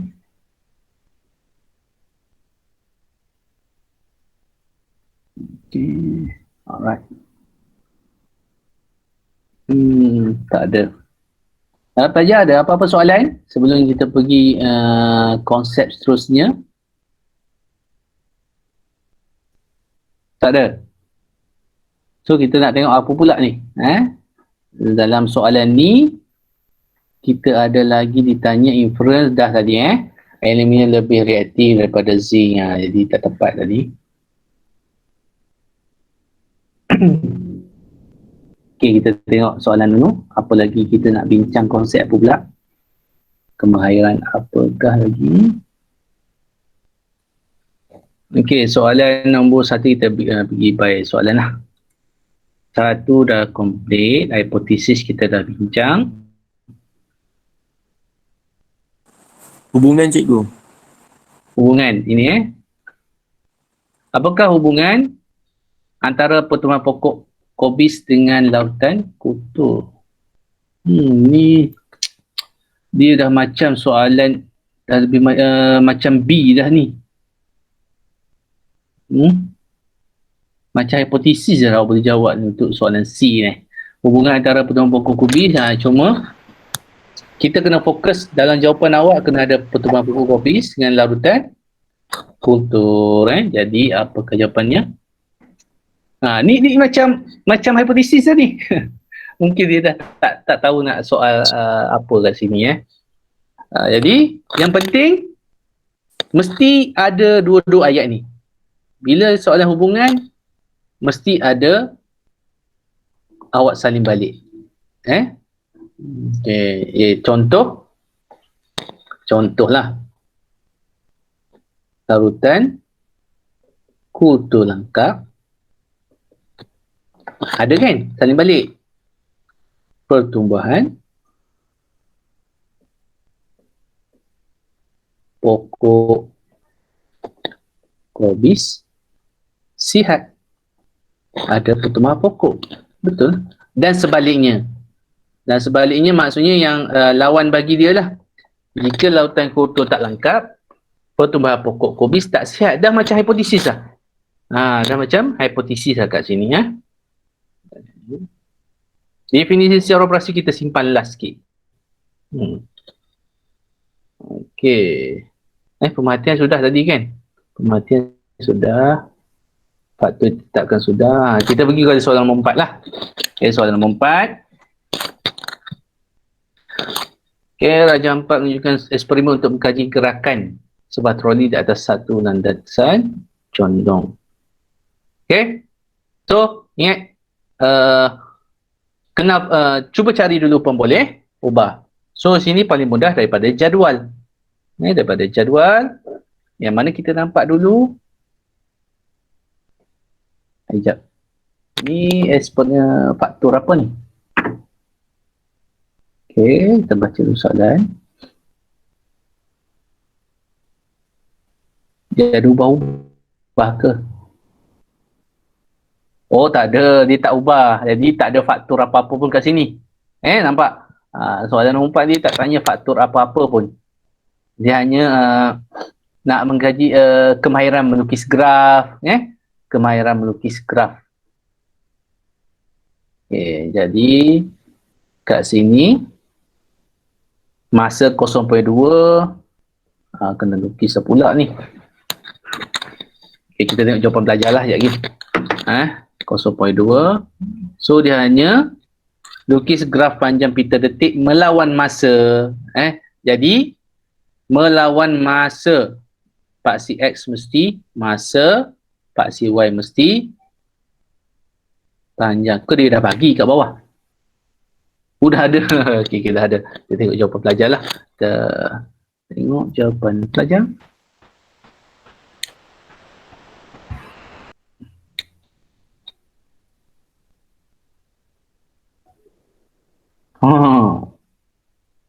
Ceng. Alright. Hai budak ni. Soalan tanya apa tadi? Soalan tanya baca betul-betul soalan. Baca betul soalan. Dia minta graf. Graf. Yang awak lukis tadi apa? Tata palang pula dah. Aduh, Tata palang ke histogram? Oh, dia macam buat apa ni? Dia macam buat yang pita detik tu. Kan? Dia buat pita detik tu. Okay. So sekarang soalan dia minta graf. Graf maksudnya awak plot. Plot dah ada kat sini. Dua tadi sini betul. Ni plot Rasa dah betul dia punya plotting ni. Okay, plotting betul. Alamak, sini berapa lah. Ni. Cuma tu lah. Plotting dia betul ni. 1.2 1357. 1357. Okey. 9. Betul kan plotting kan? Plotting betul maka point awak dapat satu lah. Nasib baik dapat 1 markah. Tapi elakkanlah. Takut tiba-tiba tahun ni dia kalau salah macam ni terus salah. Okey. Tapi kebiasaannya kalau awak plot tu betul dapat. Cuma ni dah salah konsep apa tu? Salah jawab lah. Terpesong lah. Dia minta graf. So bila graf upload tu garis je lah. Cuma kat sini cikgu buat tangan ni. Tangan ni jadi bengkok sikit lah kot. Allah Akbar. Kena garis lurus tu. Garis Kena lurus pakai pembaris. Pakai pembaris. Cikgu tak boleh nak gariskan atas skrin. Kena gariskan. Bila garis lurus perlu guna pembaris. Kalau ada bengkok-bengkok macam ni, ini tak ada markah graf. Kosong markah.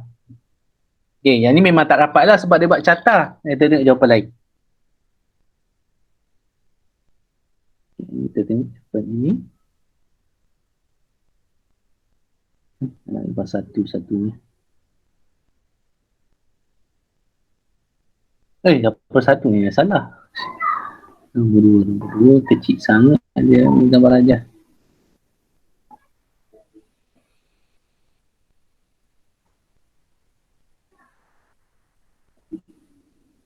No. Aduh. Mana garisnya? So tadi apa? 1, 3, 5, 7, 9. 1 markah. Garisnya tak muncul. Hilang pembaris ke apa ni? Gariskan. So sini graf dia kosong markah. Tinggal nak garis je tadi. Nampak kat sini. Tak perlu mula kosong. Jadi plot betul. 5, 7, 9. Plot betul, 1 markah. Graf kosong markah. Kenapa? Sebab tak guna pembaris. So macam mana nak tahu guna pembaris tak guna pembaris? Awak cubalah. Kalau boleh straight tu maksudnya kena guna pembaris. Kalau tak boleh straight tak boleh paksa guna pembaris, maksudnya dia akan guna freehand. Itu je dia punya tips.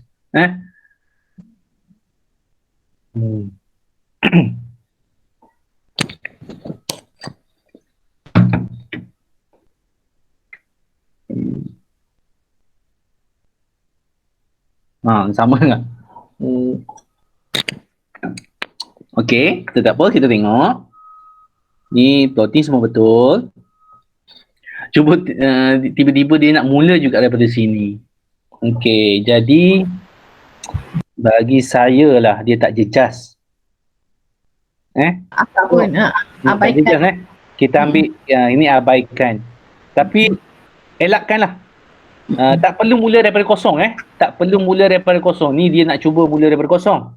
Maksudnya sini je. Sini sampai sini dapat graf 1 markah. So tak perlu mula kat sini. Macam tu dah. Cantik lah. Alright.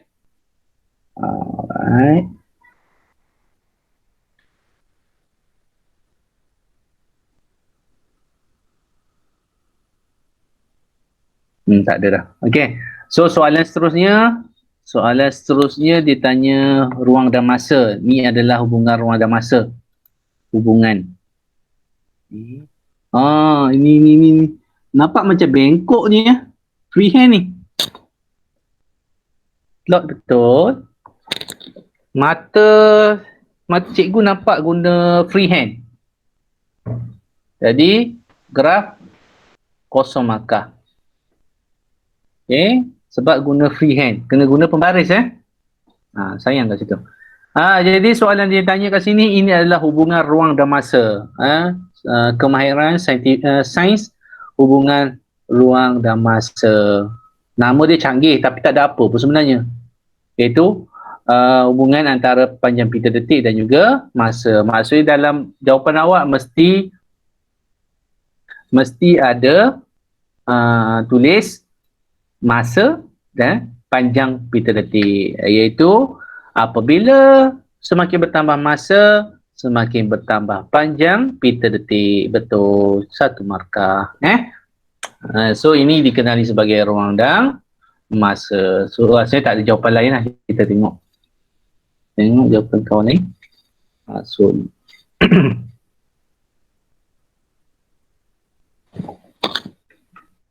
tak ada terus ini.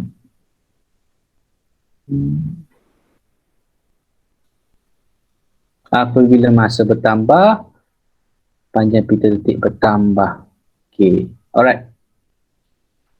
So, kalau hubungan ruang dan masa, Cikgu Rosmina boleh, kalau terbalik macam mana Dia tak boleh, dia mesti Tak boleh, manipulasi disebut dulu. manipulasi Kecuali dulu kan? ayat itu dia katakan panjang pita detik bertambah apabila masa betul, bertambah. betul. Dia kena relate ayat tu menunjukkan masa tu yang bertambah. Maksudnya panjang pita detik tu ayat dia bersusun menunjukkan panjang bergantung kepada masa. Macam tu.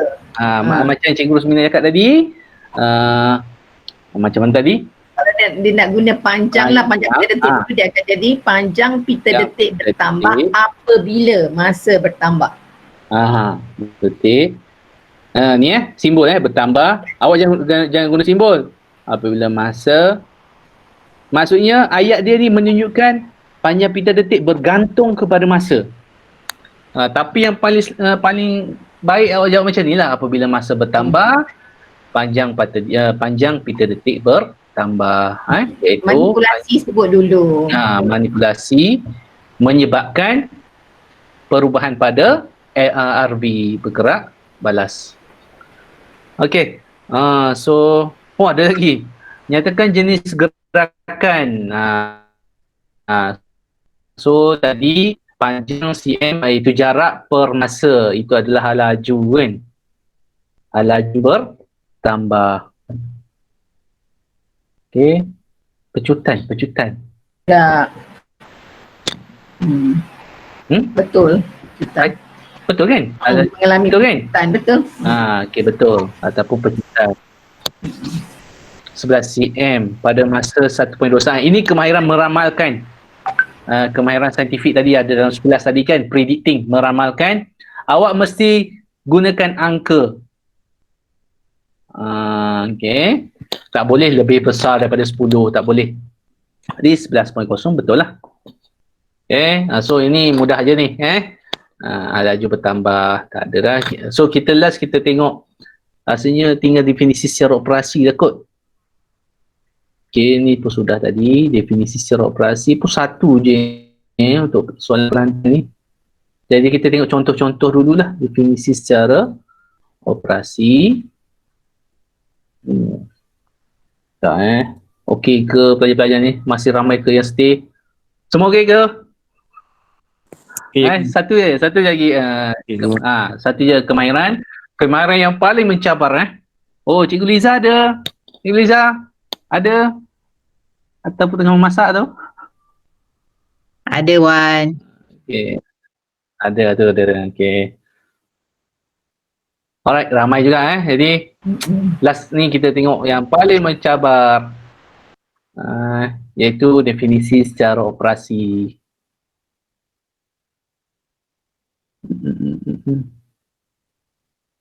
Okey, tadi melibatkan graf tadi, kemahiran berkomunikasi graf. Lepas tu tadi hubungan ruang dan masa, dia nama-nama je sebenarnya dah tahu. Mana definisi secara operasi? Okey. Right, so fokus dalam masa beberapa belas minit terakhir ni konsep yang paling mencabarlah bagi cikgu. Sebab memang nak jumpa pelajar jawab mudah, jawab dengan betul ni susah nak jumpa jawapan betul untuk pelajar. Secara operasi, definisi secara operasi. Jadi apa maksud perkataan operasi? Maksudnya daripada eksperimen.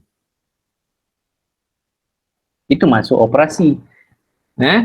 Mendisikan sesuatu konsep dengan menerangkan apa yang mesti dibuat dan apa yang mesti diperhatikan, dan keyword dia punya clue dia merujuk kepada pemboleh ubah bergerak balas. Kita tengok contoh. Pelajar 3 melakukan satu eksperimen untuk mengkaji kesan pH ke atas pertumbuhan bakteria. Okey, selepas 2 hari keadaan campuran. Okey, so kita tengok P, bubur nutrien, semua ada bubur nutrien. Kultur bakteria tu mesti ada, cuma bahan ini asid, sini alkali, sini air suling. Jadi kita tengok result ni ada 3 bahan yang berbeza, iaitu asid, alkali dan air suling. Okey, tadi kan ini MV, ini RV. Jadi kita fokus kepada RV, pemerhatian melibatkan bergerak balas tu. Okey, jadi dia tanya pertumbuhan bakteria. Jadi kat sini definisi secara operasi, cikgu suka gunakan bahagikan kepada 3 komponen wajib. Komponen 3 benda wajib yang mesti ada. Yang pertama ini dia. First, cikgu labelkan 1 je lah. Okay, 1 ni ayat kat depan ni mesti awak copy balik soalan dia. Okey, nyatakan definisi secara operasi bagi pertumbuhan bakteria. Jadi, dia tanya pertumbuhan bakteria, yang pertama mesti ada adalah pertumbuhan bakteria. Itu 1. Lepas tu, komponen yang kedua atau syarat kedua mesti ada parameter. Yang tempat kosong ni. Apa dia parameter? Parameter ni adalah contoh bahan, proses, mikroorganisma, apa benda yang kita ditanya tu. Sekarang dia tanya pertumbuhan bakteria. Adakah pertumbuhan bakteria ni sejenis bahan? Adakah sejenis mikroorganisma? Tak sesuai kan? Jadi apakah pertumbuhan? Pertumbuhan adalah suatu proses. So ini adalah parameter yang wajib ada. Jadi 1 ada, 1 proses. Okay. So kalau dulu boleh kita jawab sesuatu. Kalau dulu boleh. Sekarang tak boleh dah.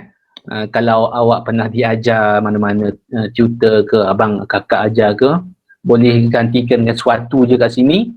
Sekarang tak boleh. Mesti dengan tepat. Pertumbuhan itu adalah proses. Tak ada jawapan lain dah. Yang menyebabkan bubur. Tengok kat sini.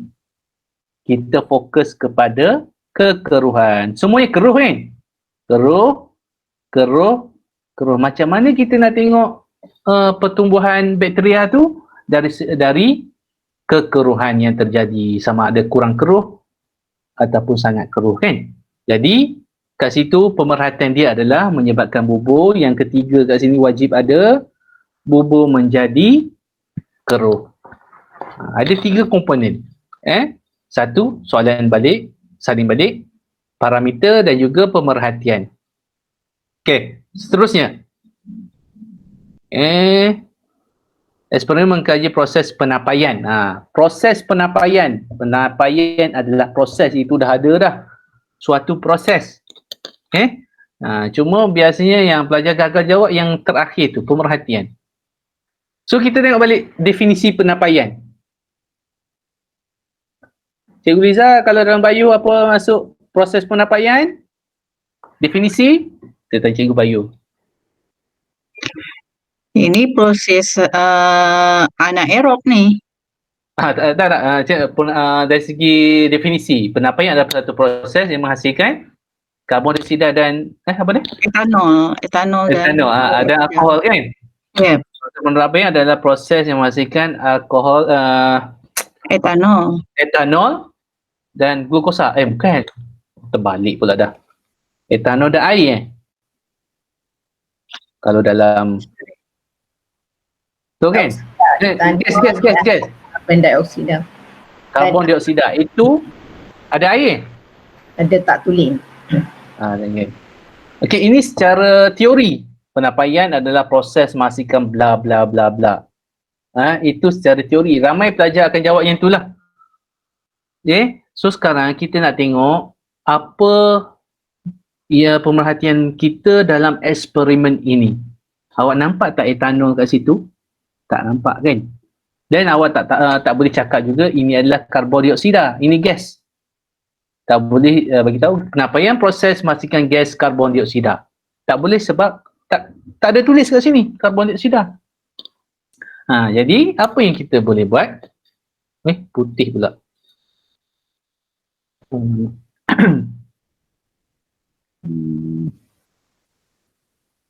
Mana soalannya? Sekejap edit jap. Apa kalau putih?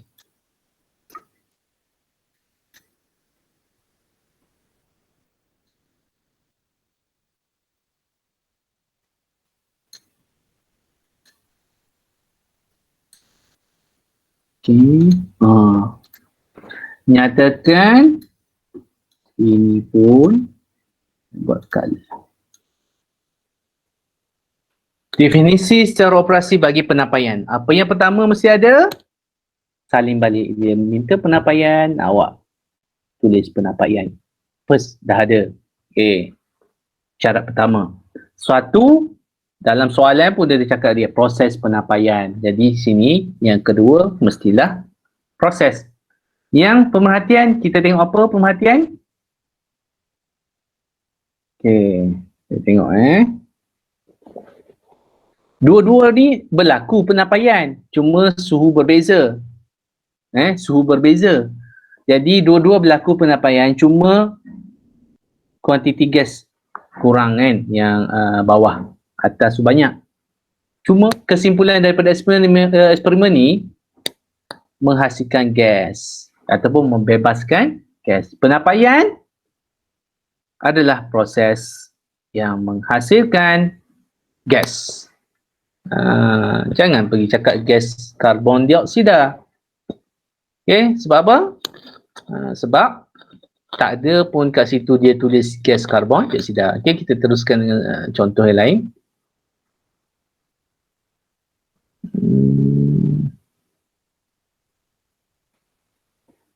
Kita tengok jawapan terus jawapan terus. Okey. Nyatakan definisi secara operasi bagi larutan kultur lengkap. Komponen yang pertama, syarat pertama ada. Satu, ada. Larutan, nampak? Ini parameter. Okey. So, betul lah. Larutan yang okey. Kat sini. Soalan nombor berapa ni? Soalan.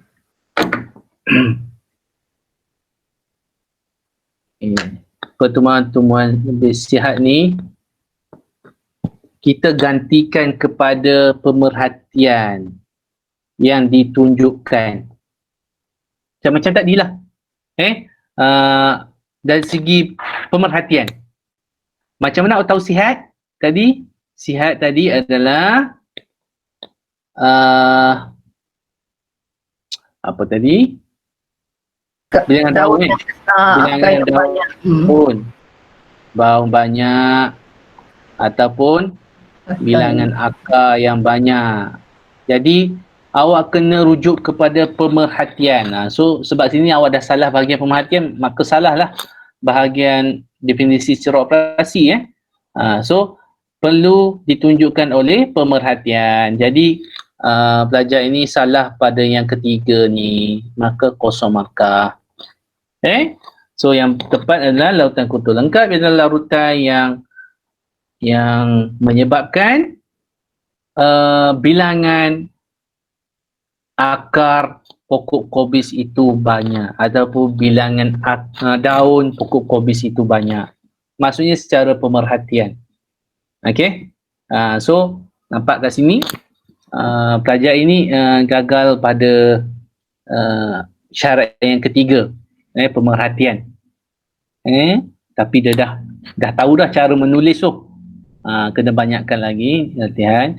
Dan harus diingat jawapan belakang mana-mana buku biasanya dia tak ikut format yang sebenar untuk definisi secara operasi. Okey, mana tadi soalan?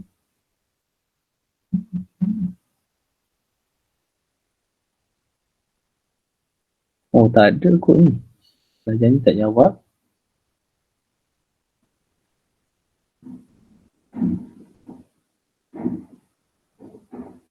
Okay. Lautan kutub lengkap ialah bahan. So, lautan kutub lengkap ialah bahan. Boleh guna tak bahan kat sini? Okay. Bahan. Boleh Cikgu Ros Boleh. Kita Boleh. terima ni bahan boleh. Kita terima bahan. Okay. Yang diperlukan. Nampak. Pelajar kita masih gagal untuk bahagian yang ketiga ni, pemerhatian. Tak boleh jawab inference ya. Pemerhatian mesti. Pemerhatian. Okay.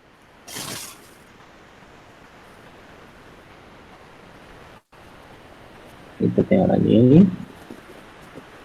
Okay, dah tak ada. Okay, ni betul dah. Larutan kutub lengkap, betul. Larutan.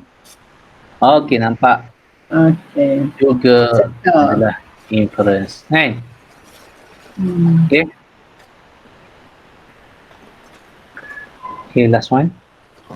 Oh, ada dua lagi. Adakah betul? Larutan. Sini betul dah. Ini salah. Larutan yang diperlukan kebenaran.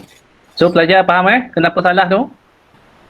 Kalau ada nak tanya, silakan tanya. Kalau ada yang dah jawab tapi tak hantar kat cikgu untuk kita komen kat sini, boleh bagi tahu jawapan awak, nak tahu betul salah. Boleh tak cikgu tambah sikit? Okay, pemahaman nanti salah tu. Okay. Ni kamu nak jawab definisi secara operasi. Contoh tadi macam SPM 2019, kamu kena bagi tahu operasi dia apa.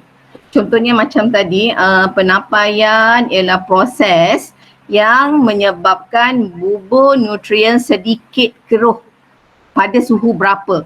Kamu kena nyatakan tu pada suhu berapa tadi. Kalau sedikit keruh. Kalau dia sangat keruh, pada suhu 37 darjah Celsius. Ya, itu operasi kamu. Ya. Ni ada 2019. 2019 memang dia strict sikit. Yeast. Okay. Yang mana kena bagi tahu pada suhu berapa kan. Tapi itulah pelajar kena tengok daripada awal ni baru nampak. Dia tahu pas lah. Dia ada satu yang part yang pada suhu ni. Okay. Tapi sebab soalan ni ikut soalan ni. Jenis soalan lah. Kita tengok jenis soalan. Tapi sekurang-kurangnya soalan-soalan yang biasa macam soalan-soalan ni, soalan yang kita tengah jawab sekarang, trial ni, pelajar sepatutnya dah faham lah sekarang. Okay. Kena banyakkan latihan lah. Definisi secara operasi tu.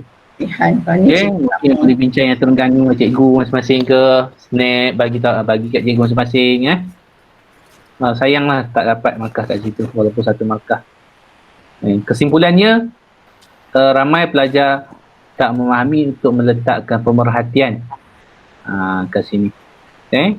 Yang ditunjukkan oleh bilangan akar yang banyak, bilangan daun yang banyak. Okay, apa nak tambah apa lagi ke Cikgu Ros? Itu je lah rasanya. Tak ada aku kita dah cover semua untuk soalan ni lah. Okay, kita tengok sikit ada lagi tak contoh lain. Macam mana jadi putih? Okay. Ni parameter ni contoh-contoh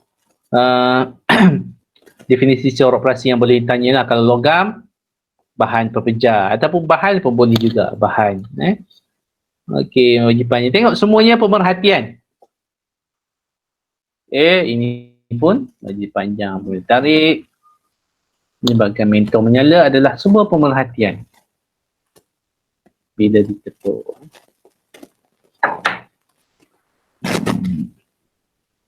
Okay. Ini contoh antibiotik. Bahan yang boleh membuat kawasan jernih di atas permukaan agar. Bahan yang boleh mengeluarkan yang penting tunjuk. Okay, last ni kot. Okay, jadi Definisikan secara operasi bagi antibiotik. Jadi antibiotik adalah bahan ataupun cecair ataupun dua tu je kot, bahan ataupun cecair yang akan membentuk kawasan jernih, yang akan menyebabkan pembentukan kawasan jernih di atas permukaan agar nutrien. Sebab sini terbentuknya permukaan jernih, kita boleh tengok dari pemerhatian. Okey. Kecuali lah dia tanya, payah juga nanti pening pula belajar sebab soalan 2019 tu lain sikit. Dia kena ada pada masa tertentu, pada suhu tertentu tu. Okay, tak apa, nanti kita tengok pula soalan 2019 lah. Nanti awak kena jawab dulu. Hari tu kita buat bahagian C. Kita akan tengok pula bahagian A nanti. Kalau tak online mungkin masa naik sekolah nanti. Okey, ada apa-apa soalan?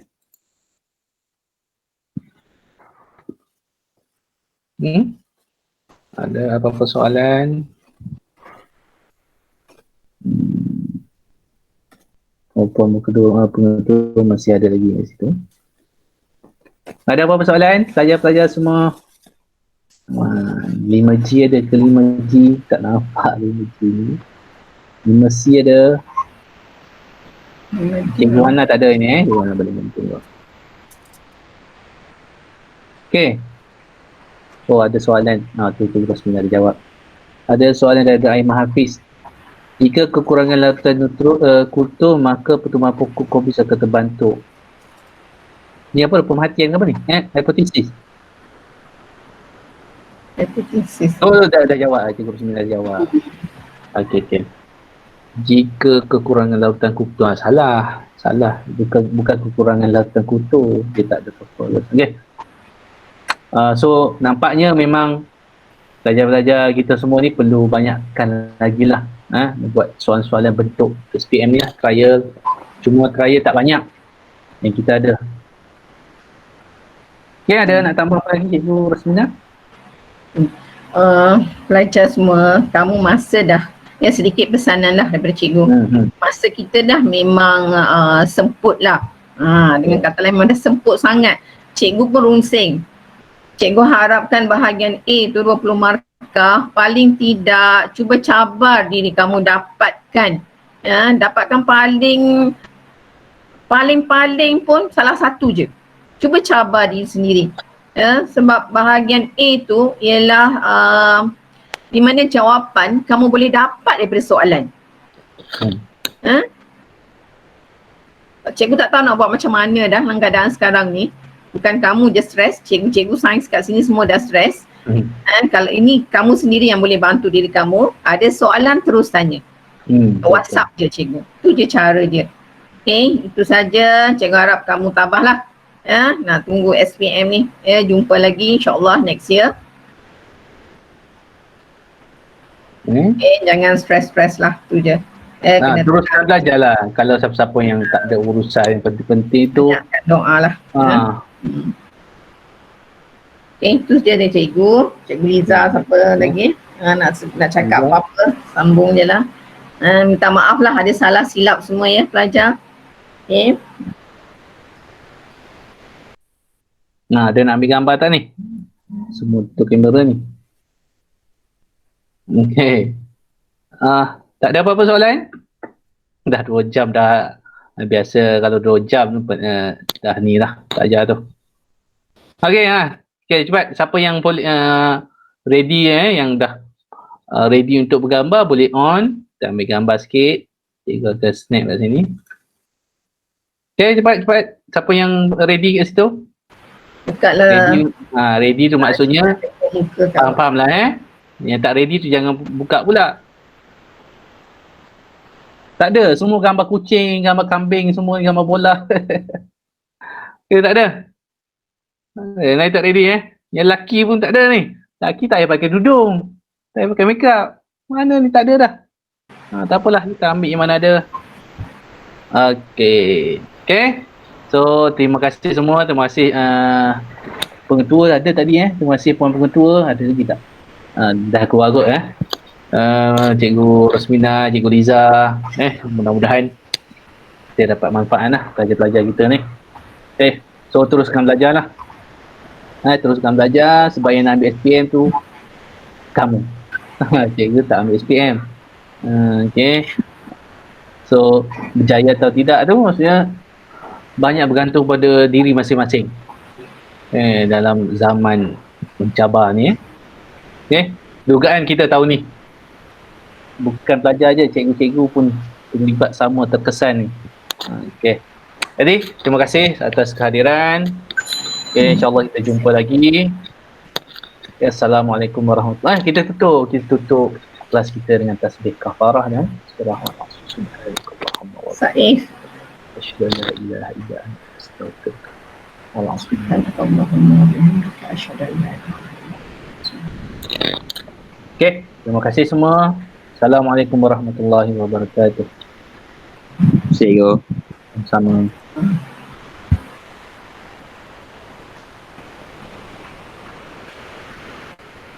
Terima kasih Wan. Okay. Banyak ya.